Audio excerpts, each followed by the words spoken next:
এদেশে যখন মানুষ বলে কোরআনে আয়াত গোনা শুরু করে তখন ৬,৬০০, আসলে কি ৬,৬৬৬ আছে? এই গণনা কিন্তু ভুল ধরতে পারবে অনেকে। কত কি লেগে? আমি একবার সময় পাইছি, বসে বসে গুনতেছিলাম, পরে দেখি যে ৬,৬৬৬ দূরের কথা, ২৩৪ হয় না।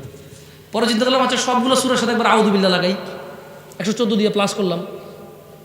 এরপর সব সূরার আগে তো বিসমিল্লাহ আছে না, তো বিসমিল্লাহগুলো তো আয়াত হিসেবে প্লাস করলাম। দেখলাম যে কোনোভাবে ৬৬৬ দূরের কথা, ৬০০-৫০০ হয় না। কিন্তু যত মানুষ বলে কোরআনের আয়াত সংখ্যা বক্তব্যে বলে, কতটা বলে বলেন তো?